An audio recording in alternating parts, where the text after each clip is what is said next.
Y es que vamos a ocuparnos, llegados a este punto, de la salud mental. Hay muchos temas que tenemos planteados abordar. Es verdad que nos ha atropellado la actualidad, se lo decía al arranque del programa, y es que nos hemos tenido que ocupar de ese acuerdo por el cual se ha llegado a esa reforma de las pensiones, el Gobierno, con ese acuerdo de Bruselas, pero vamos a entrar a fondo en el asunto que les prometíamos, el de la salud mental, y lo vamos a hacer arrancando.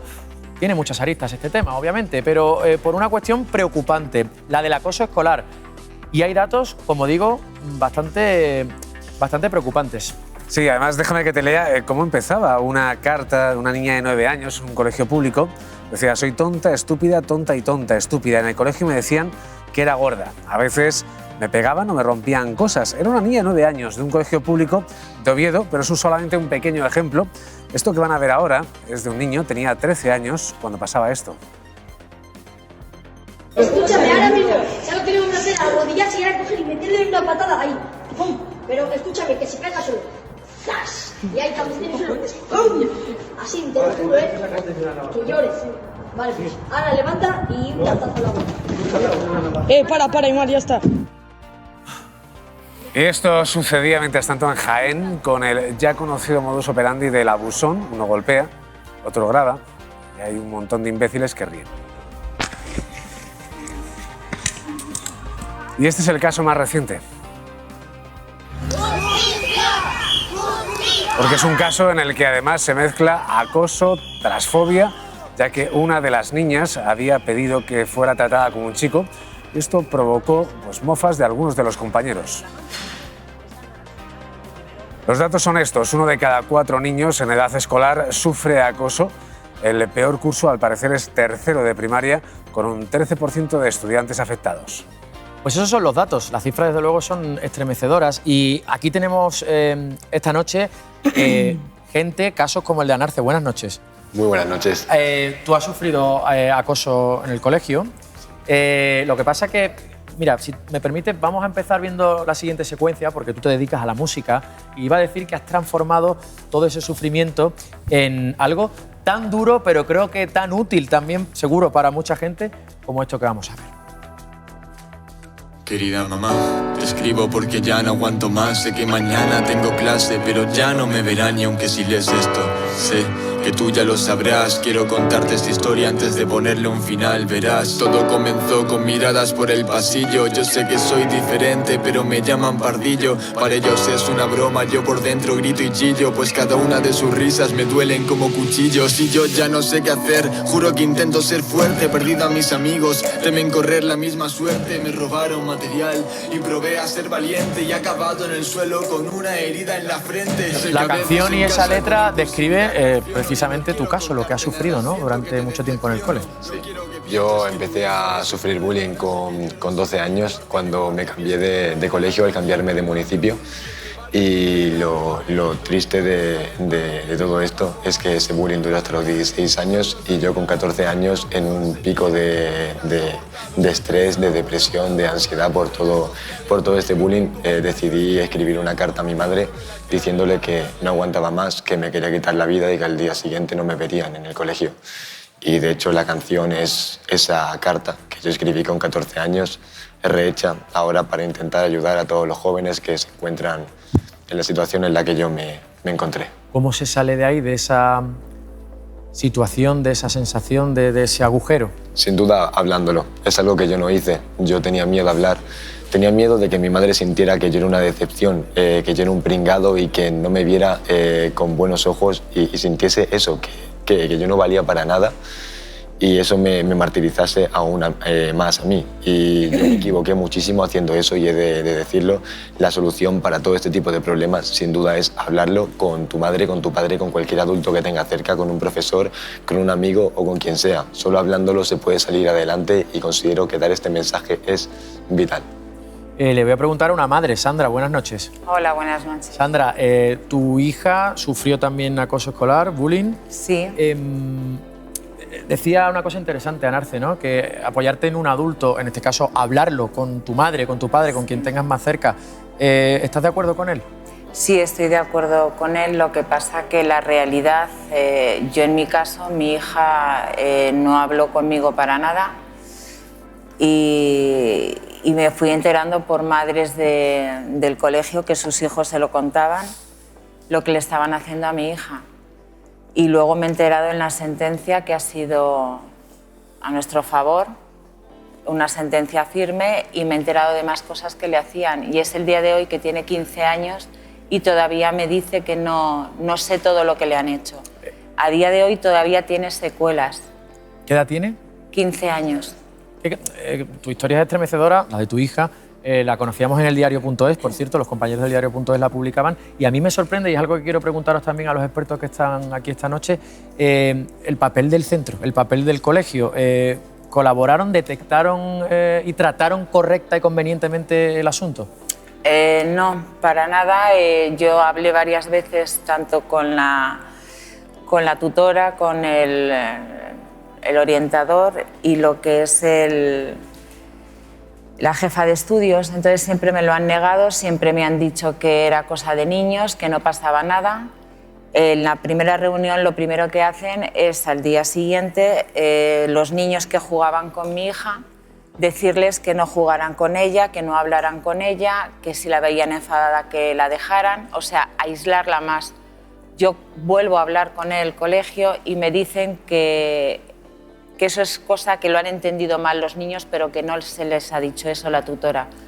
Con lo cual le digo, un niño sí, pero es que son 6 niños los que lo han dicho.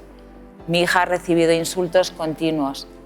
Mi hija es mulata, de negra de mierda, tienes un pelo asqueroso. De llegar en clase Esto me he enterado por una agenda de una tutora que ha tenido. Llega el color amarillo, rojo, marrón, sí, el color de mi hija, el color mierda. Eso en la agenda de una tutora en la cual a mí nunca se me comunicó. Siempre que yo he ido, me lo han negado. Pedí el protocolo de acoso escolar, pedí hablar con la directora, tardó 3 semanas en darme una cita. A día de hoy mi hija todavía tiene secuelas. Jaime, tú eres psiquiatra. Buenas noches. Así es, ¿qué tal? Pero Buenas también noches. formas parte de y presides una asociación de padres de alumnos. En tu doble condición, pero quizá más en la segunda, porque conoces cómo funcionan los centros y estamos hablando de si un centro ha sido capaz de detectar, de tratar convenientemente un caso de acoso escolar. ¿Crees que esos sistemas de detección funcionan bien o son frecuentes casos como los que acaba de contar Sandra? Mira, yo creo que son tantos los casos que se pueden dar que afortunadamente la mayoría de casos se manejan bien, pero es verdad que no todos los centros, no todas las circunstancias son favorables. Y quizás por ese número elevado, por ese número, la casuística nos dice que en un centro, un instituto público puede haber en un momento dado abiertos 6 o 8 protocolos por acoso. Claro que se pueden escapar, pero yo sigo confiando en las intenciones y algunas intenciones de los equipos docentes, los equipos educativos. Si no, no podríamos sobrevivir o estar tranquilos con los niños y las niñas allí, ¿no? Alguien que está en contacto con los colegios, Jero, buenas noches. Eres Hola. tú, que con tu fundación, que utilizas el deporte, concretamente el boxeo, para combatir, además, creo que está muy bien traído el término, precisamente casos como este. ¿Te encuentras con qué realidad en las clases, en las aulas? ¿Los niños son conscientes de esa realidad, toman conciencia gracias a las charlas que das en los colegios? Bueno, yo creo que hay un problema claro de sensibilización y concienciación. A mí me gustaría contextualizarlo primero los datos, ¿no? Hemos dicho que 1 de cada 4 escolares sufre acoso escolar y el que lo insufla es otro, ¿no? O sea, hay 1 de cada 4 que insufla, 1 de cada 4 que lo sufre. ¿Y los testigos? Posiblemente 1 más. Estamos hablando que un 75% de los escolares de este país está en el teatro del dolor, que es el acoso escolar. Por supuesto que muchas veces en los colegios lo que intentamos es ponerlo en el escaparate, porque hay incluso muchos niños que están insuflando acoso escolar y no lo saben. ¿Por qué? Porque son niños sobreprotegidos, como hemos comentado antes, niños de papás helicópteros, que los tienen sobreprotegidos y se creen que lo pueden hacer todo.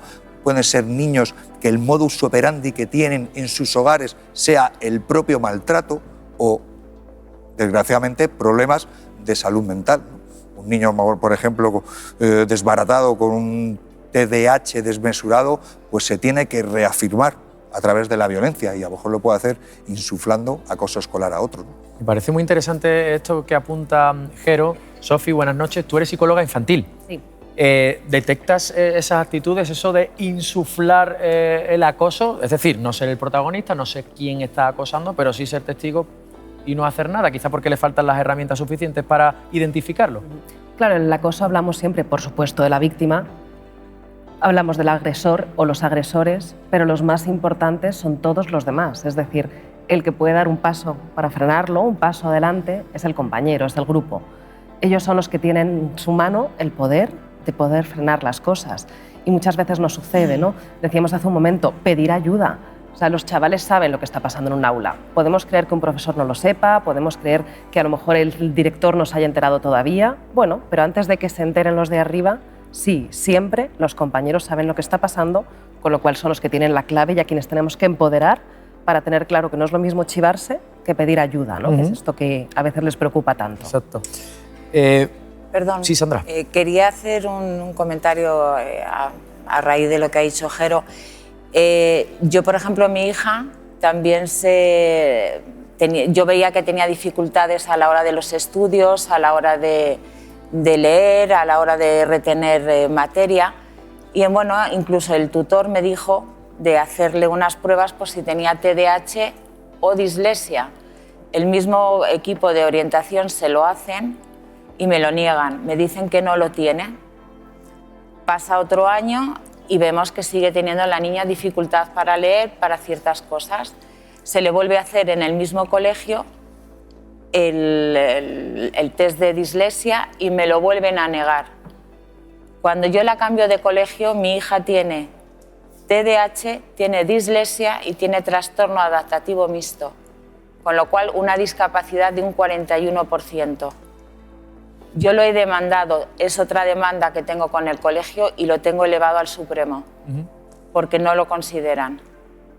O sea, es tal la dejadez que se hace mucho daño tanto en el acoso como en las enfermedades del TDAH, etc. Mónica, buenas noches. En tu caso, ¿cómo detectas que tu hija está sufriendo acoso? Bueno, en mi caso es presunto acoso, porque evidentemente, como la mayoría de los casos, no está reconocido. Y bueno, nos enteramos porque ella no habla, es muy pequeñita, tenía 5 años y medio cuando pasó todo. Y lo descubrimos porque mi hija con 5 años y medio deja de comer, deja de dormir, empieza a tener pesadillas. Una niña que era totalmente, era muy autónoma, ahí pues empieza a no querer dormir sola, a tener miedo, a depender de nosotros absolutamente para todo, a no querer ir al colegio. Y a partir de ahí empezamos a indagar porque nos preocupamos muchísimo. Tú, si no me equivoco, además eres profesora en ese centro. Sí, soy profesora de infantil y primaria, en ese momento trabajaba en el mismo colegio. Yo cuando sucede todo me pienso que me van a ayudar, son mis propias compañeras las que están allí, y cuando yo comunico al centro, a la tutora, a dirección lo que está pasando, en ese momento ya es una barrera, un muro infranqueable. No aceptan nada de lo que está pasando, aquí no pasa nada, si tu hija está así, busca el motivo, pero según ellos en el colegio no pasaba nada. Inés, buenas noches. Tú eres psicóloga, pero también das clase. También doy clases en la universidad. Sí. Y das clase a chavales universitarios, 20 y pocos años. 19 y luego sí, hasta los 23. En tu doble condición, imagino que te fijas mucho también en el estado, obviamente, anímico. ¿Qué percibes en un aula de la universidad? ¿Cuál es el estado, las preocupaciones anímicas, psicológicas de tus alumnos? Yo les veo cada vez más estresados, sobreestimulados, y algo que me preocupa es con un nivel de competitividad cada vez mayor y desde muy temprana edad, ¿no? Están, yo creo que tan expuestos a redes, a lo que tienen que llegar a ser, a un mercado laboral tan competitivo que les veo estresados mayormente. Esperanza, buenas noches. Hola, buenas noches. Tú precisamente has estudiado el estado mental, el estado psicológico de personas jóvenes, ¿no? ¿Qué conclusiones sacas? ¿Estás de acuerdo con lo que dice Inés? ¿La competitividad machaca de alguna forma, presiona a nuestros jóvenes? Yo no los veo tan presionados por la competitividad en estas edades, pero sí por las redes, por la imagen social. Está bien tener acceso a mucha información, mucha más de la que había hace una generación o dos, y mucho más rápido, mucho más fácil, pero nos expone a modelos que son irreales, tanto físicamente por el aspecto como por los resultados, sean académicos o laborales. Y yo creo que ya en una parte importante de los jóvenes, antes de la universidad y también en la universidad, están siguiendo o pretendiendo seguir modelos que les perjudican, que no son modelos positivos. Además de efectos contagio, que quizá luego hablaremos de algunas patologías o algunos síntomas, o del suicidio en la adolescencia y tal, hay un efecto contagio entre los jóvenes mayor que en las personas maduras, y esto se facilita mucho a través de las redes sociales. Enseguida vamos a intentar dar algunas claves, con la ayuda, por cierto, de María. Buenas noches, María. Buenas noches. Para intentar detectar, y además os quiero preguntar por eso luego, si nuestro hijo está siendo acosado, si nuestro hijo es un acosador, que eso es interesante también, y lo apuntaba Jero. Pero antes, Lobato, vamos a fijarnos también en rostros públicos, en celebridades, personas famosas que han reconocido que han sufrido acoso cuando estaban en el colegio. Sí, y no solamente eso, que le han reconocido, sino que además se han movilizado, porque a veces esos rostros tienen fuerza. Esta barbaridad, por ejemplo, se la hicieron a un niño de 11 años.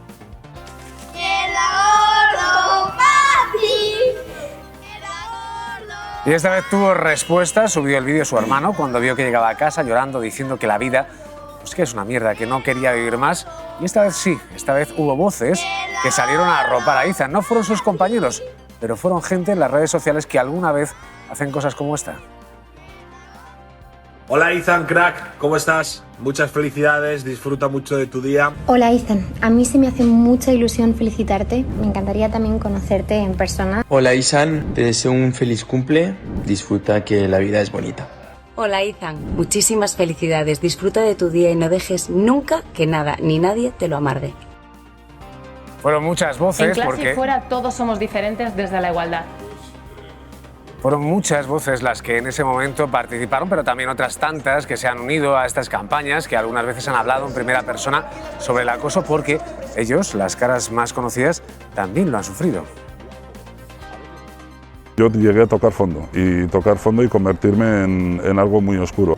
Yo también he sufrido bullying. Me sentía humillado. Vino al acoso escolar. If I could turn back the clock, I would have used my voice in a completely different way.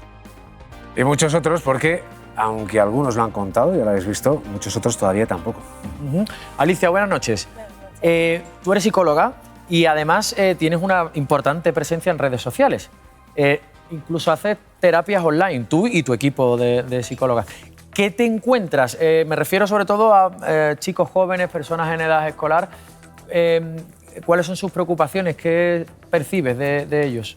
Fíjate que yo sí que coincido con Inés, porque además desde la selectividad ya con, pues no sé, ya no recuerdo la edad que tenemos en selectividad, pero vivimos en una competitividad pero impresionante, ¿no? Entonces, lo que yo me encuentro más, fíjate, ¿no? Cuando esta madre súper generosa que ha compartido la historia de su hija, dice, aún a día de hoy veo secuelas, ¿no? Pues yo tratamos a mujeres entre 18 y 25 años que siguen teniendo secuelas porque no han ido a terapia antes de haber sufrido bullying, porque el bullying es un trauma y se arrastra si no se trabaja, y se arrastra muchísimos años si no se trabaja. Por eso es sumamente grave, muy, muy grave. Antes hablábamos si funcionan los protocolos, si los colegios, los centros escolares están preparados para detectarlo. Vamos a intentar, María, vente conmigo, tratar de dar algunas claves para detectarlo como padre, como entorno en definitiva de un niño. María, por cierto, que has escrito un libro sobre bullying. Todo sobre el bullying. Exactamente, y sobre acoso. Todos contra el bullying. Vamos a empezar desde el principio y es, digamos, el caso que a todos nos preocupa, que es que nuestro hijo sea víctima de bullying, de acoso? ¿Cómo lo detectamos? Nos han dado ya pistas. Mónica nos ha dado muchas pistas. El niño sufre un cambio de actitud. Esto es lo principal que notamos. Yo te ayudo. Y vamos a... Ese cambio de actitud lo vamos a notar en varias cosas. Lo vamos a notar, por un lado, en casa. Cuando digo en casa no me refiero únicamente dentro de las paredes de casa, me refiero en la relación familiar. Vemos que el niño de repente empieza a tener... Por ejemplo, aquí vemos algunas cosas. Y voy a decir, de todo lo que voy a decir, nos tenemos que alertar con una de las cosas. Nos tenemos que alarmar si coinciden varias. Si el niño tiene insomnio, si el niño no quiere comer o está comiendo muy poco, si no le gusta la ropa que llevaba, si cambia de estilo, se deja, si no quiere salir en fotografías, porque no se gusta, no se está gustando, le están criticando, le están diciendo que no merece la pena, que es feo, que es desagradable. Entonces no quiere salir retratado nunca. Y cuando sale, sale con una cara cabizbaja, una mirada normalmente ida. Son niños que empiezan a presentar tics. De repente se muerden las uñas, se esconden las manos también. Miran cabizbajos, insisto. Se les nota ansiedad. Algunos incluso tienen vómitos. Otros fingen tenerlos porque no quieren ir a clase. Y cuando se les dice de ir a clase, se les nota claramente que se retraen, que no quieren eso. Son una serie de síntomas que nos tienen que, como digo, si es uno solo, puede ser que ha tenido una discusión con un compañero y, bueno, tenemos que estar atentos. Si coinciden varios, nos tenemos que preocupar y mucho. Se suelen encerrar en la habitación, no quieren salir de ahí. Claro. No quieren hacer nada y vamos ya al siguiente punto en las relaciones sociales. ¿Qué pasa con las relaciones sociales? Nos tenemos que fijar, si vienen solos de clase, no vienen acompañados por nadie. Si vemos que no tienen amigos, que no quieren hacer relaciones, no quieren ir a excursiones, a nada que sea extraescolar, a ninguna actividad. Si preguntamos a los padres de otros amigos o vamos al colegio a hablar y nos dicen que en el recreo juegan solos, vamos, que no juegan, que están solos. Todo esto tiene que preocuparnos mucho, porque claramente los niños que están sufriendo un acoso escolar, que están sufriendo bullying por parte de compañeros, no quieren relacionarse, se sienten excluidos, los dejan fuera. ¿Y qué es esto de la escritura, María? La escritura, los niños muchas veces, y nos lo estaban diciendo ellos, no hablan, porque les cuesta mucho contarlo, porque además piensan que su familia van a pensar que no es un hijo digno, porque puede pasar también que van a pensar que no les comprenden, porque ahora veremos esos puntos. Entonces, los niños no hablan, tardan mucho en decirlo, o les da reparo, o se sienten débiles. Y entonces lo que hacen es reflejarlo. Cuando son muy pequeñitos, en dibujos, tenemos que prestar mucha atención, y si queréis luego indagamos más sobre eso. Y por otro lado, en cómo escriben. Los niños, cuando ya son un poco más mayores, sí que redactan cosas, sus historias, pero suelen esconderlas. Esto es importante. Entonces, si vemos que nuestro hijo está escribiendo y lo está guardando y hay algo raro ahí, busquemos ese papel que escribe, leámoslo, porque seguramente descubramos qué es lo que está pasando. Interesante. Si la letra del niño era siempre pequeña, entonces está siendo como siempre. Pero si el niño escribía normal o incluso grande y de repente pasa a escribir pequeñito, nos tenemos que alertar. Si la escritura es discontinua o escribe muy suave, también nos tenemos que alertar. Porque suave puede ser timidez, pero también puede ser que está inseguro, tiene miedos. Si es discontinua, también está mal. Si tiende a escribir en la parte de abajo, en pequeño, y más en la parte de abajo izquierda, también nos tiene que preocupar. Porque lo normal es que un niño escriba en el centro, que escriba grande, que haga dibujos grandes. Sobre todo si se produce un cambio, ¿no?, en la manera habitual de escribir. Claro, y fíjate, y si son dibujos, tienden a poner todo con muchos colores. Un niño que pinta o dibuja en blanco y negro también nos tiene que preocupar. ¿Cómo detectamos que nuestro hijo quizá... Mira, voy a escribir por aquí lo que me digas. A ver, vamos. ¿Cómo detectamos que nuestro hijo es el que está acosando a otro compañero? No siempre es fácil de detectar. Para empezar, no hay un perfil definido del acosador. Por un lado tenemos a los intrínsecamente malos. Son muy poquitos, pero los hay y tenemos que ser conscientes de ello, ¿no? Como digo, son muy pocos. El resto de los niños, los que no son intrínsecamente malos, suelen venir de una situación complicada y lo que buscan es un protagonismo. Claramente, quieren ser los líderes y para eso, para ganarse el liderazgo, porque todavía, como estábamos diciendo, no se ha concienciado a los niños bien de que hay que excluir al acosador, entonces buscan ese protagonismo y lo hacen yendo a por el que ven más débil. ¿Y existe un patrón que podamos identificar?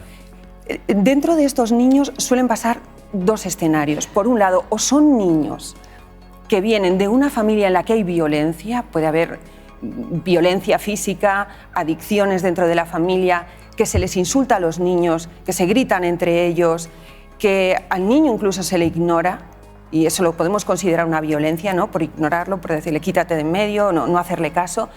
O bien el otro supuesto de niños, que es que no son violentos porque están viviendo eso, pero que lo que les pasa es que tienen una situación excepcional en casa, que pueden ser hijos de padres que los adoran, quieren mucho a sus hijos, pero tienen una situación, como digo, que es excepcional y que hace que esos padres no puedan cuidar todo lo que querrían a sus hijos, o que los cuidan todo lo que pueden y piensan que está bien, pero a lo mejor el niño está percibiendo que no lo quieren lo suficiente, aunque no sea así. Y entonces esos niños que no se sienten atendidos buscan la atención fuera, buscan ser protagonistas. Quiero preguntarte también, y déjame que lo escriba por aquí, por el papel de las redes sociales, bueno, por el ciberacoso, el ciberbullying y el papel de las redes sociales, que antes Esperanza ha hecho mención a ello, y bueno, me parece bastante relevante, ¿no? Y que en los últimos tiempos tiene mucho protagonismo. Vamos a ver algún caso. Las redes sociales son muy importantes porque siempre ha habido casos de acoso escolar, de bullying, pero uno cuando llegaba a casa parecía que vivía un poco en una especie de paraíso ya, ¿no? Se sentía protegido. Se cortaba esa situación, claro, se sentía refugiado. Protegido por su familia, era como voy a mi hogar.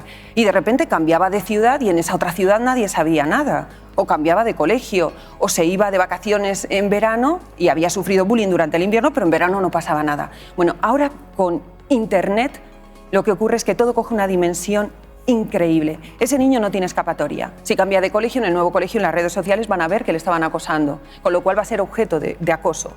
Si cambia de ciudad va a pasar lo mismo. Si se va de verano van a decir, tú eres el pringado del que se ríen en el colegio, ¿no? Y luego además hay una cosa muy importante. Las redes sociales al niño le hacen sentir que eso tiene una dimensión internacional. O sea, que el planeta entero casi se está riendo de ellos, ¿no? Cuando solamente es el núcleo con el que ellos se relacionan. Pero a eso le ven una dimensión tan grande y por otro lado tenemos que tener en cuenta que es un acoso 24/7, 24 horas al día, los 7 días de la semana. Es incesante. Entonces, ¿qué nos tiene que alertar? Cuando veamos a los niños que miran mucho las redes sociales, pero que no cuelgan nada con amigos nunca. Y que están como obsesionados y les vemos la cara. Obviamente no es una cara de alegría, que se rían. Que otro de los signos que nos tienen que alertar es que son niños que no se ríen. ¿Por qué? Porque están tristes, ¿no? Cuando me preguntas al principio, ¿cómo los identificamos, María? Pues otra de las cosas importantes. Si el niño no se ríe, si le notamos que está siempre triste, ido, nos tenemos que preocupar mucho.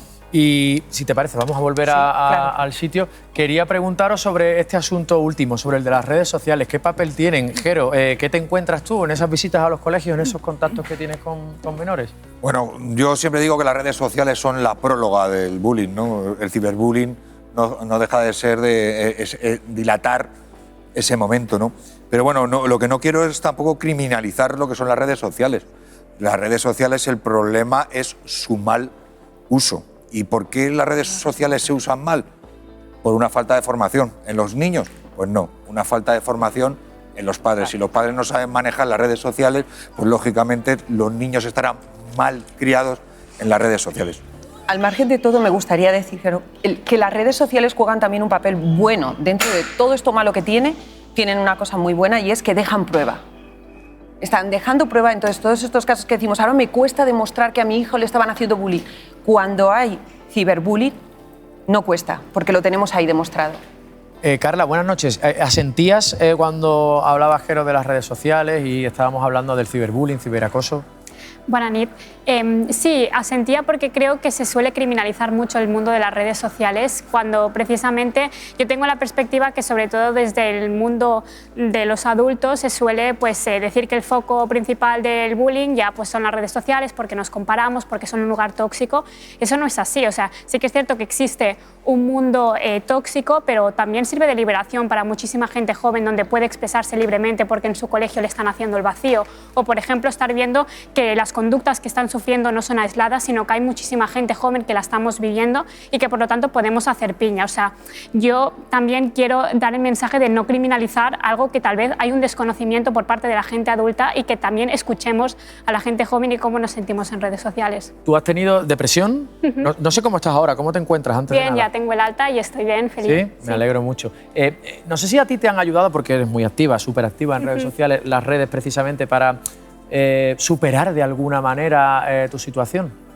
Bueno, en mi caso, como yo en redes sociales hablo de política y feminismo, también recibí como muchas campañas de acoso y de odio. Me puedo imaginar, sí. Sí, sobre todo una impunidad con el anonimato, que eso también es algo que potencia muchísimo el bullying y algo que hay muchísima gente joven que ahora, pues, por problemas de salud mental o mala gestión del sistema educativo, vierten su odio en redes sociales mediante perfiles anónimos, sobre todo pues, a mujeres, que creo que es importante. Entonces, a mí las redes sociales Ahí te estamos me enseñaron... viendo en tus redes. Ahí te vemos. Perdona, que no te quería cortar, digo para contextualizar, que te estamos viendo. Sigue, perdona, que te he cortado. No, en ese caso precisamente estaba hablando de que la presidenta de la Comunidad de Madrid, la señora Ayuso, nos dijo que éramos generación de cristal y que nos regalaban el aprobado y que ella consideraba que no nos esforzábamos suficiente. Yo aquí reivindico un poco que, bueno, cuando el suicidio es la principal causa de muerte entre las personas jóvenes, cuando muchas de nosotras nos alimentamos a base de café, nos mordemos las uñas, tenemos un estrés, una ansiedad en los exámenes, tal vez no es que seamos generación de cristal, sino que el sistema en general, sobre todo el sistema educativo, está fallando a la gente joven que nos deja de lado. Perdona. Se muerde las uñas. O sea, que cuidado. Esto lo ha dicho Javi, periodista del Mundo, compañero. ¿Qué tal, compañero? Muy bien. ¿Bien? Ahora te voy a dar la palabra, enseguida te doy tu turno, pero vamos con los datos. Estamos hablando de salud mental y ya hemos planteado aquí, por ejemplo, el caso de Carla, a la que afortunadamente le han dado el alta y está mucho mejor. Lobato, ¿cuáles son las cifras y la realidad? Y vamos a ahondar en ellas. Pues estos son los datos del Ministerio. El 6,7% de la población en España está afectada por la ansiedad y algo más de un 4% por la depresión. A lo mejor no entendemos la magnitud. Significa que unos 3 millones de personas en España tienen ansiedad y cerca de 2 tienen depresión. Es decir, como si todo Madrid tuviera ansiedad o todo Barcelona y Hospitalet depresión. En 2021 se suicidaron 4.000 personas. De nuevo, vamos a entender la barbaridad que es cerca de 3 veces los muertos en accidentes de tráfico. Y es además la principal causa de muerte en España entre los 15 y los 29 años. En este país solo tenemos 4.000 psiquiatras y 6.900 psicólogos clínicos en la sanidad pública. ¿Suena a mucho? Volvemos otra vez a ver las magnitudes. Esos son 10 psiquiatras y 6 psicólogos clínicos por cada 100.000 habitantes. ¿Y cómo están en Europa? 18 y 100 por cada 100.000 respectivamente. A ver, y la cuestión es, ¿cómo solucionamos entonces los problemas en España?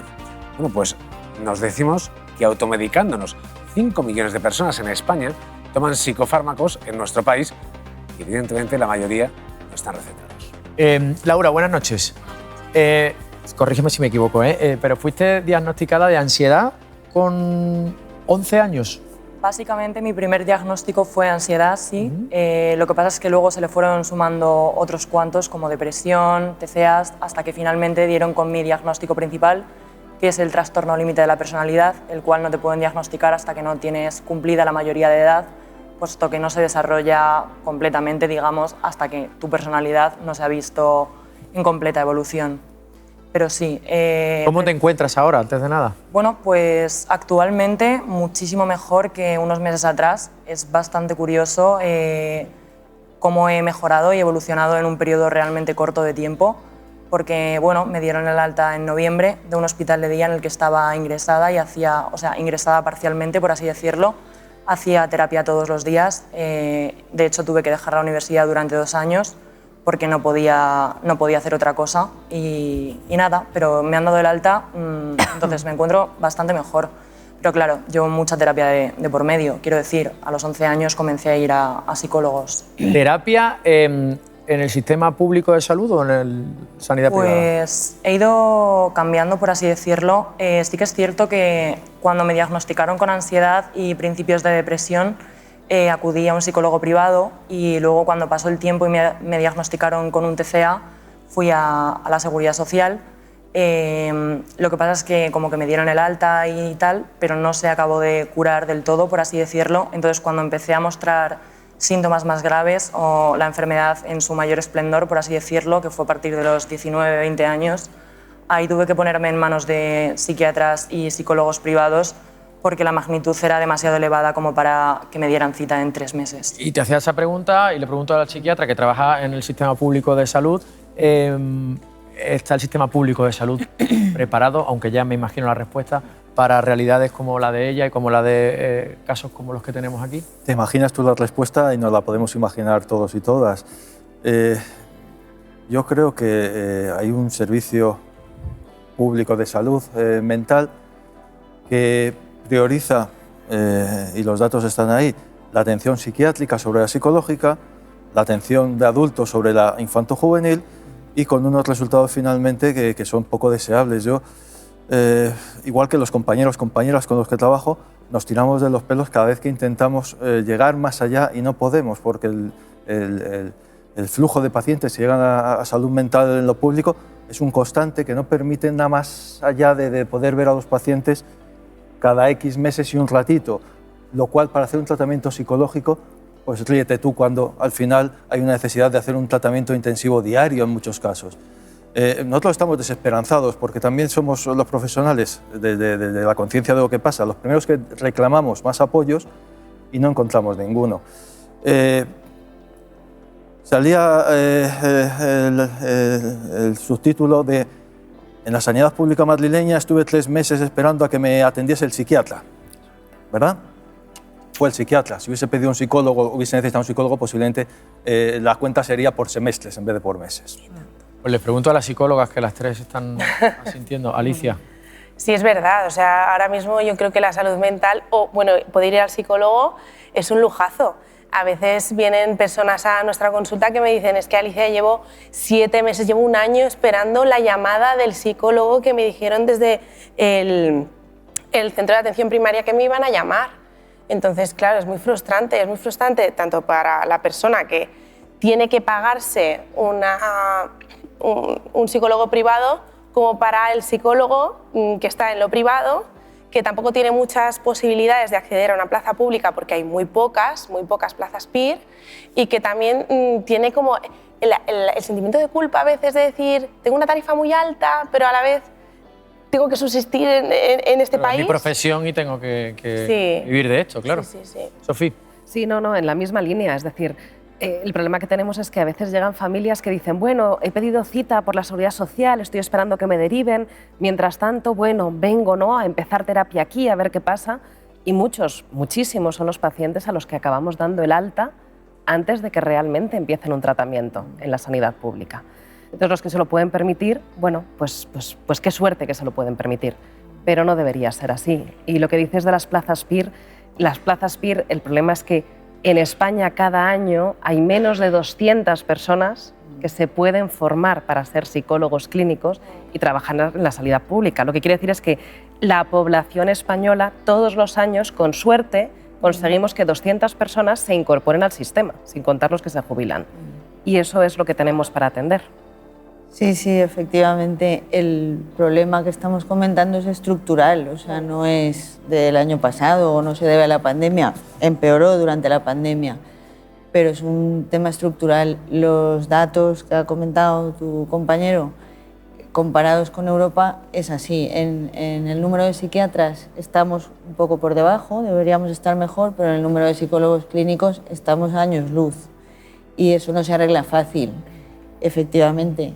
Menos de 200 personas al año consiguen ser especialistas. O sea, es más fácil conocer a un marqués que a un psicólogo clínico en España. Hay tan pocos. Y esto, ya digo, es algo estructural, no es que haya tardado unos meses en generarse el problema. ¿Y eso qué hace? Listas de espera para la primera visita, pues que lógicamente al paciente se le hacen eternas, que tiene que buscar otros recursos. Diferencias en los pacientes entre aquellas personas o familias que lo pueden sufragar y los que no, porque no es una visita un día, son tratamientos que a veces son largos, de meses o años. Peor calidad, no por el profesional, sino porque si tú ves a alguien cada 4 meses, 3/4 de hora, cada 6 meses, la calidad que se da, aunque el profesional esté bien formado, no es la adecuada, no es lo que se necesita. Entonces, aquí hace falta un cambio de prioridades. Yo creo que es una política de Estado es a qué queremos destinar recursos, ¿no? No hay para todo, ¿no? Habrá que priorizar. Ahora vamos a profundizar en qué han dicho en los últimos tiempos nuestros políticos sobre eso. Pero antes le quería preguntar a Javi, compañero periodista, al que ya he presentado anteriormente, tú sabes lo que es ir a terapia y no sé con qué realidad te encontraste, si te suena esto que están planteando los profesionales. A ver, yo sé lo que es ir a terapia y yo sé lo que es el bullying. Yo he sufrido bullying hace muchísimos años en una ciudad de provincias cuando ni se sabía lo que era el bullying. A mí me hicieron de todo, cosas muy heavies, nadie hizo nada, con lo cual a mí todo lo que están contando ahora casi me parece una fantasía. Es decir, estamos hablando de una cosa como muy terrible, pero yo dentro de todo esto quiero lanzar como una especie de mensaje de esperanza. Hay protocolos, hay psicólogos, hay psiquiatras. Ayuso ha dicho el otro día que hay una ley de derechos y garantías de protección integral al menor que va a condenar a los profesores que no denuncien casos de bullying con hasta 30.000 euros. Si detectan un caso de bullying que los profesores no denuncian, con hasta 30.000 euros. Cuando yo fui víctima de bullying, cuando yo tenía 12 años, yo tuve que aguantar lo inaguantable durante meses y meses y meses con cosas que no voy a relatar aquí porque esto no es el diario de Patricia y esto no es una cosa como de, yo qué sé. Y ahí nadie hacía nada y yo me lo comía, me lo comía, me lo comía y me lo comía. Lo que yo quiero decir, somos seres humanos, sufrimos, tenemos depresiones, tenemos altos, tenemos bajos y esto nos va a pasar toda la vida. Y yo qué sé, hay como una especie de cosa de, como de ponerle letra a todo, diagnosticarlo todo, ponerle cosas a todo. Yo hace poco fui a un psicólogo porque no podía dormir, porque es verdad, me pasaban cosas, me hacía un esguince, perdía el DNI 8 veces en un año, tenía un accidente de coche. Digo, es que me están pasando muchas cosas. Y fui a un psicólogo porque no podía dormir y me dijo, te voy a hacer un test porque yo creo que aquí te está pasando algo. Me hizo un test y me diagnosticó trastorno de déficit de atención y hiperactividad. Ya le ponen el nombre, te dan la pastillita y ala, a tu casa. Claro, y te ponen el nombre y ya te ponen la pastilla y ya te han diagnosticado. Luego ahora cogen las madres, no, es que mi hijo suspende todo, es que tiene altas capacidades. Y ya con ese tema de las altas capacidades ya lo arreglan todo. No, hija, a lo mejor es que tu hijo suspende todo porque tu hijo es un poquito tonto. O sea, yo creo que a esto hay que darle la importancia que tiene y cada trastorno que tiene su nombre lo tiene porque son importantes. Lo que sí que creo sin duda es que a cada niño que tiene una situación complicada, sí, porque tiene un trastorno él o porque le están provocando bullying, hay que cuidarlo y hay que atenderlo muy seriamente. Sí, porque los niños... No, pero déjame terminar, por favor, que yo te he dejado. Los niños que padecen bullying lo pasan realmente mal, pero ya no es la consecuencia que viven en el momento que algunos llegan a plantearse el suicidio y llegan a suicidarse. Esos niños después tienen secuelas el resto de su vida y probablemente tú también las habrás vivido. A lo mejor tú no. ¿Tú no crees que los niños tienen bullying? ¿Puedo terminar? Y las madres, por favor? Y las madres que están en su... Los niños que padecen bullying presentan consecuencias, secuelas que llegan más allá de lo psicológico, sino que llegan también a la salud, incluso llegados los 50 años. Y está comprobado por estudios que se han realizado con diferentes seguramente yo estoy así de la cabeza hospitales y universidades. Hay gente que llega hasta los 50 años que tiene enfermedades, pueden presentar más enfermedades cardíacas, insomnios, son más adictos a drogas, tienen más tendencia a la depresión, siendo adultos, y eso es consecuencia de la niñez. Lo que sí que me gustaría es lanzar un mensaje positivo, que es muy importante, porque hay gran... Me gustaría lanzar un mensaje muy positivo, porque es, dentro de esto, que digo, puede tener consecuencias terribles, me gustaría decir que también hay personas muy, muy importantes a nivel mundial, y voy a dar algunos nombres, habéis dado algunos aquí en el programa, pero personas realmente importantes y que han adquirido muchísimo éxito, que estuvieron planteando quitarse la vida. Por ejemplo, Selena Gómez, que llegó a sacar una serie que es 13 Reasons Why, las 13 razones por las que ella sufrió bullying y no le encontraba sentido a su vida. Otro ejemplo, Taylor Swift. Taylor Swift es hoy lo que es porque se encerró en una habitación, porque sufría bullying, porque la acosaban. Son ejemplos, déjame por favor, son ejemplos de gente que ha sufrido muchísimo y ante el sufrimiento lo que me gustaría es decirle a los niños que están sufriendo mucho que si se empeñan en conseguir el éxito pueden llegar a conseguirlo, porque Taylor Swift es lo que es gracias, y ella lo dice, a que tuvo que estar encerrada en la habitación porque no se atrevía a salir. Entonces compuso lo que compuso. Cristiano Ronaldo sufrió bullying. Alessandra Ambrosio sufrió bullying. Giselle Bündchen sufrió bullying. Y mira dónde han llegado. Entonces, me gustaría decirles, por favor, a todos los que estáis sufriendo bullying, perseguid vuestros sueños, porque podéis llegar a alcanzarlos. Y hay mucha gente que mira dónde ha llegado. María, Javi, permíteme, que me está esperando un invitado. Javi. Que yo no tuve y los tienen y los tienen. Pero esos niños sufren bullying porque son diferentes. Venga, no me lo pongáis difícil. 1:33, por favor, María, Javi, que me está esperando un invitado. Germán, buenas noches, pediatra.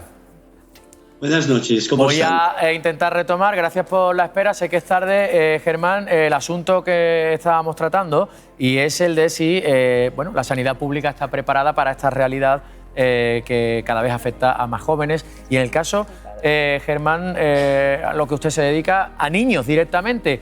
¿Se detectan problemas de salud mental en niños con más frecuencia en los últimos tiempos? Por supuesto, ha habido un cambio enorme después de la pandemia. Prepandemia y pospandemia ha supuesto un porcentaje enorme de aumento de casos de enfermedad mental. Y tenemos que dejar claro primero que es la salud mental. O sea, la salud mental en realidad es el bienestar emocional, psicológico y social de una persona. Eso es lo primero. Y entonces eso es lo que no estamos consiguiendo. Entre el año 1919 y el 20, en ese año de comienzo de pandemia, ya hubo un 8% de aumento de enfermedad mental en los niños y en los adolescentes. En España, 1 de cada 4 españoles padecerá alguna enfermedad mental y 1 de cada 5 niños la está padeciendo. La inversión es tan nimia que solamente se invierte el 2,8% del dinero destinado a salud, con lo cual la inversión es menor. La desatención también es importante. Por primera vez en la historia de las plazas MIR en España se han convocado 23 plazas de psiquiatras pediátricos. Hasta ahora no existía la psiquiatría pediátrica como tal. Era un pediatra que se especializaba en psiquiatría o un psiquiatra que hacía pediatría, pero no había y no hay, porque son las primeras 23 plazas que han salido en este año. O sea, este año se acaban de convocar las primeras y han salido 23 plazas que se replican. Con lo cual tenemos un problema muy grave de inversión, un problema muy grave de porcentaje de personal que se dedica a problemas tanto enfermería, como psiquiatría, como psicología, como pediatría. Y la colaboración de los colegios no es tan buena como parece que han dejado entender, porque es un estigma para el colegio que haya bullying en ese colegio. Con lo cual su colaboración siempre es reticente, nunca aceptan de primera y de buena intención que en ese colegio haya posibilidad de que exista tal bullying. Luego, cuando no les queda más remedio, tienen que aceptarlo. Pero la colaboración no es tan sencilla ni tan fácil para la... Doctor, muchísimas gracias por atender nuestra llamada. Un abrazo. Un abrazo. Y ahora quiero que conozcan el caso de Matilde Guiomar. Buenas noches. Hola. Madre e hija, ¿cómo estáis? Muy bien. ¿Bien? Muy bien. Hemos estado con vosotras porque Guiomar ha escrito un libro y además creo que el libro también sirve, no sé, corrígeme, ahora me dirás tú, un poco de terapia en tu caso. No sé si te ha ayudado la escritura también, ¿no? En tu caso. Sí, a mí la escritura siempre me ayudó. Bueno, a mí me diagnosticaron con trastorno bipolar cuando tenía 14 años y yo la escritura siempre fue algo que utilicé mucho para comunicarme con mis padres porque, como comentaban, yo no sabía expresarme y luego a la hora de modelo terapéutico para ordenarme mucho la cabeza y los pensamientos. ¿Te parece que os conozcamos un poco más y charlamos? Venga, vamos a ver. Mi nombre es Guiomar, tengo 23 años y tengo trastorno bipolar y en este libro quiero contar mi historia. El trastorno bipolar consiste principalmente en fluctuaciones anímicas. Pasas de estados de mucha activación y de mucha excitación y luego vas al otro polo, vas al cambio que serían episodios depresivos. Se puede hacer vida normal con un trastorno bipolar perfectamente. Me iré a ver a mi hermana e intentaré irme de vacaciones antes de que María empiece el NIR. Mis amigas han sido un apoyo fundamental. En ningún momento me han juzgado ni han sentido ningún tipo de presión a tratarme de forma diferente. Yo en el colegio sí que sentía mucho rechazo a contar cuál era mi situación. No decía que había tenido intentos de suicidio Yo no decía que me autolesionaba y mi madre siempre dice que para ella era un dolor constante el pensar que iba a tener que velar por su hija.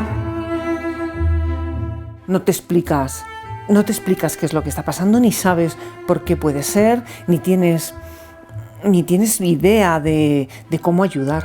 Yo me considero una enferma con suerte, ¿no? Que he sido una enferma con suerte porque al primer psiquiatra que me llevaron mis padres era privado.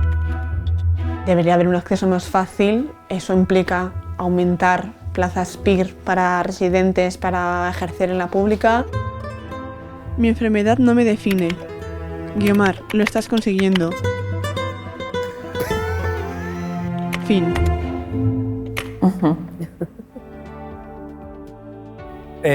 Por cierto, no hemos dicho cómo se llama el libro, por si alguien quiere comprarlo. Lo tengo aquí también. ¿Cómo se llama? Error 404, cuando no te encuentras a ti mismo. ¿Y te has encontrado? Sí, me costó, pero podemos decir que lo hemos conseguido. Matilde, ¿cómo de difícil, porque ha debido ser muy difícil, ha sido, y sigue siendo, imagino, ese camino? Ha sido un horror. Ha sido espantoso, claro.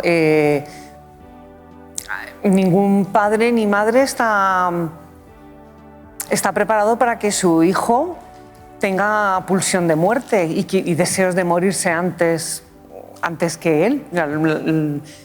La cronología natural es que me muera yo primero y luego ella.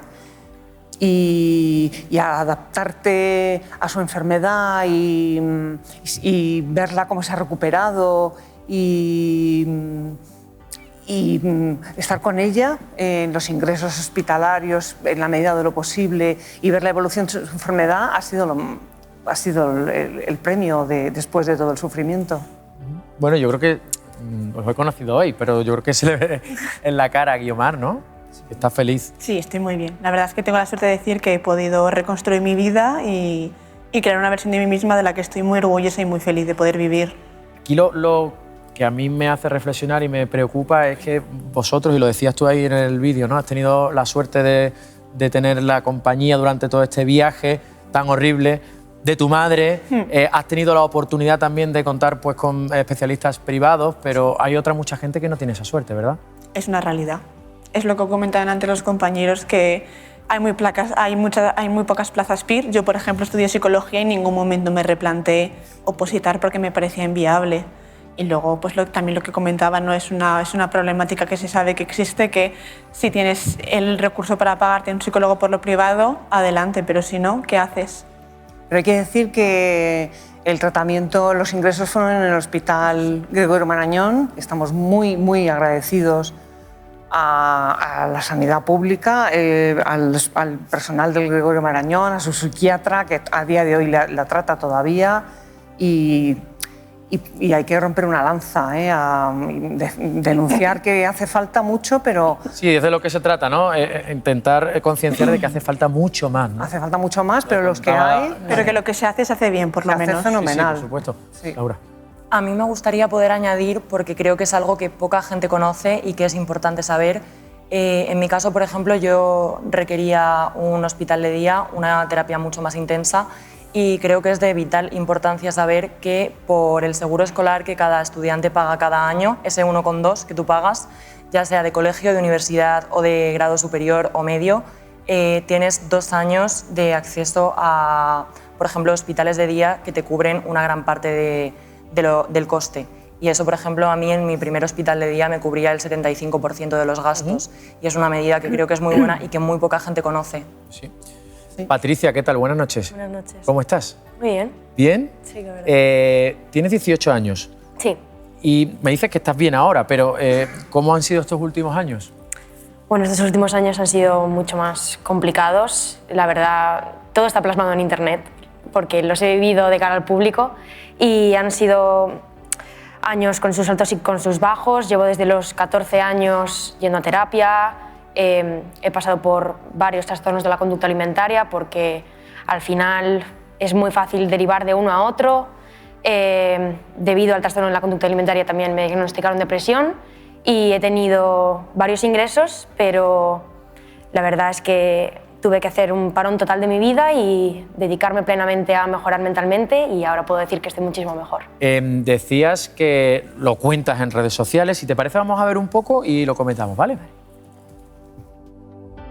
Un miedo a comer, una restricción constante, una compensación, cuando en verdad los TCAs tienen muchísimas etapas. Recuperarte, en el fondo, es estar mal, estar dispuesto a estar peor durante un tiempo para luego estar bien. En mi caso hubo un punto de reflexión en el que me di cuenta de que mi salud mental realmente perjudicaba toda mi vida, todo mi entorno, todas mis decisiones. Y fue en el momento en el que me di cuenta, en el que decidí realmente pedir ayuda de una vez. Pude volver a salir, pude volver a arreglarme, pude volver a pasarlo bien. Acabas de decir una cosa que a mí me ha llamado mucho la atención y es que has dicho, hice un parón en mi vida con 18 años.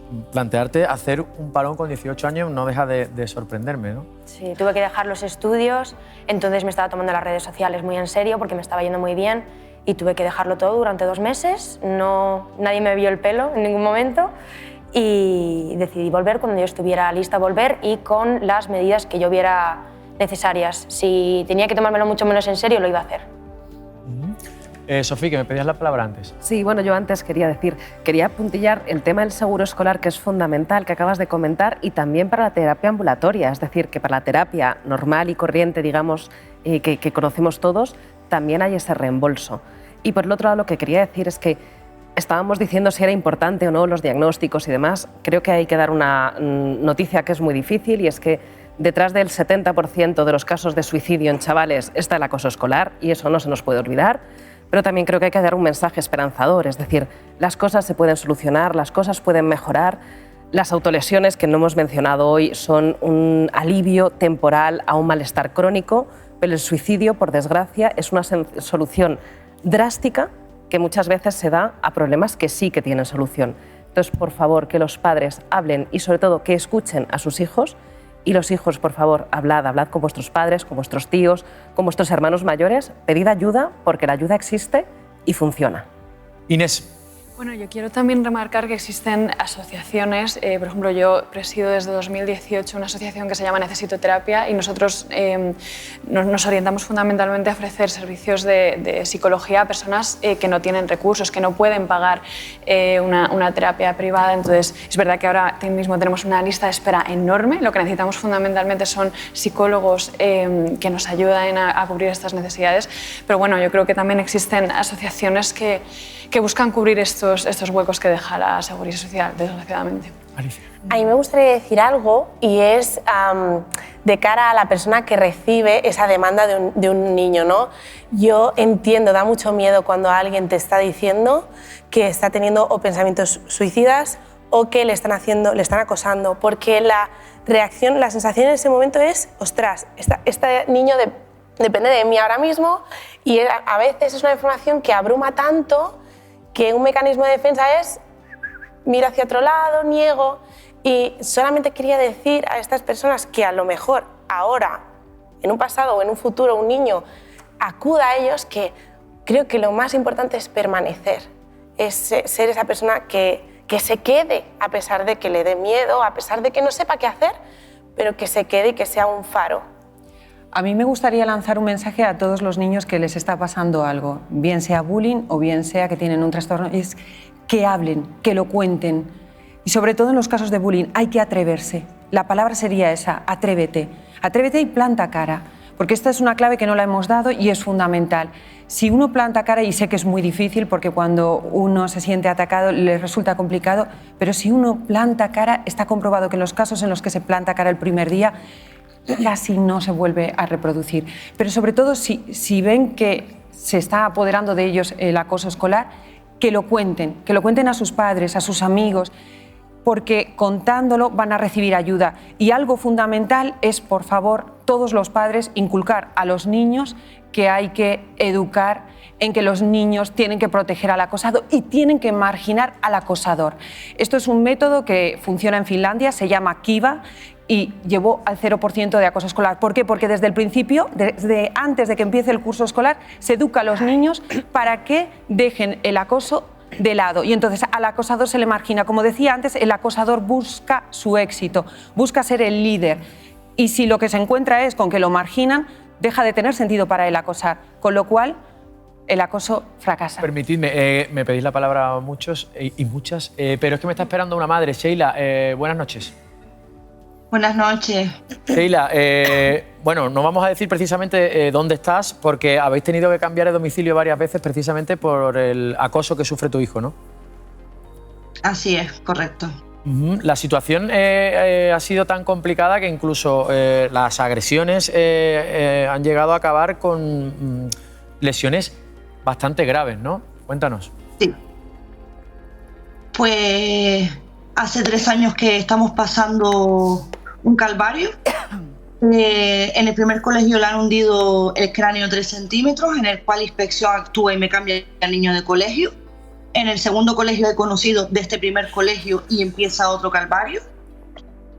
Yo saco al niño de ese colegio, en el cual los otros alumnos se enteran dónde viven y empieza otro tercer calvario. Ha tenido 3 intentos de suicidio, han llegado incluso casi a apuñalarlo. En ningún momento se ayuda, todo se niega. Fiscalía archivó 2 denuncias en el cual son menores, no se pueden imputar. Instituciones miran hacia un lado, educación mira hacia un lado, el defensor del menor no está, educación se lava las manos, nadie es capaz de abrir una puerta y decir necesitan ayuda, aquí están. Hasta tal punto de que he tenido que cambiar de residencia.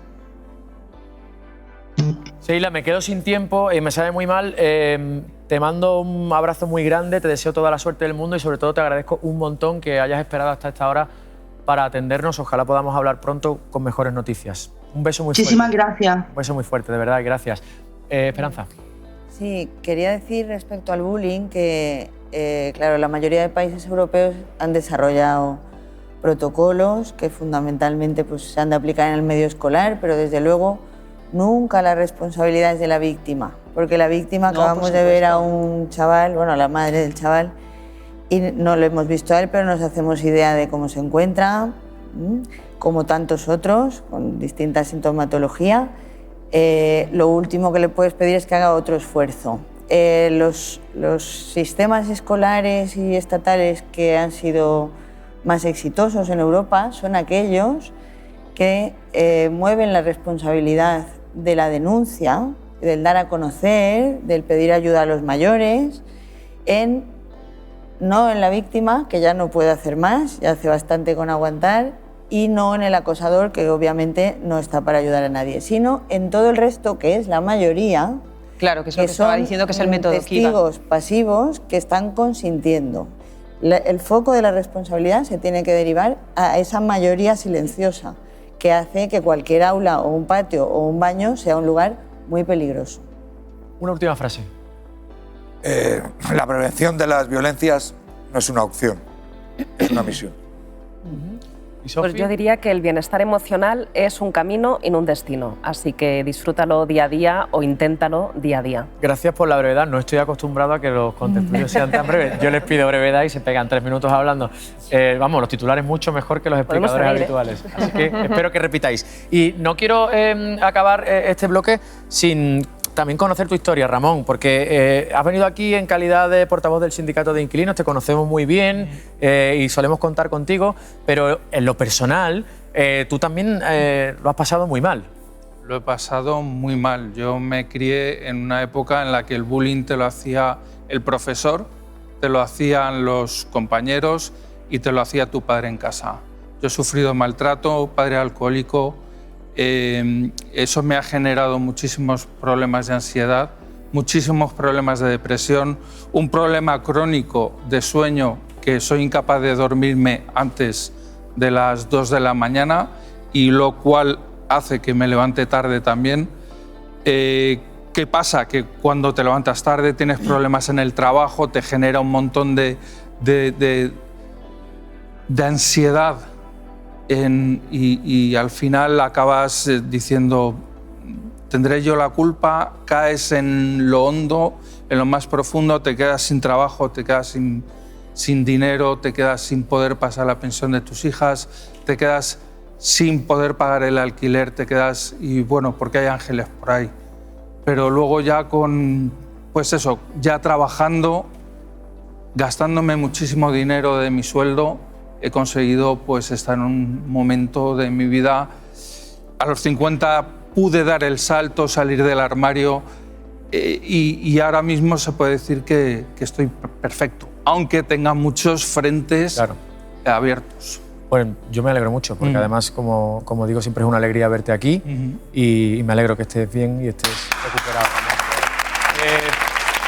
Quiero agradeceros a todos los que habéis venido y a todas las que habéis venido que estéis aquí esta noche. Quiero también pediros disculpas porque la actualidad nos atropella. Esto es La Sexta y estamos pegados a la actualidad y al final un bloque que iba a ser más ambicioso hoy se ha quedado más pequeño, pero estoy seguro y convencido que vamos a volver a hablar de este asunto porque hay que hablar de salud mental, hay que hablar de muchos de los temas que hemos tratado hoy aquí y lo volveremos a hacer y a contar con muchos y muchas de vosotros. Quiero aprovechar para recordar, Guiomar, el nombre de tu libro, Error 404, cuando no te encuentras a ti mismo. Y quiero, y ven por aquí Laura, y dame este otro libro, acabar con la recomendación habitual que hacemos al final de cada Sexta Explica. Y hoy además lo hacemos con mucho cariño porque es un libro que se llama La Ley del Padre y que firma nuestro compañero, redactor de esta casa, Carlos Augusto Casas. Él escribe género negro. Solo les digo eso, sé que es un thriller lleno de acción, de misterio y despecho,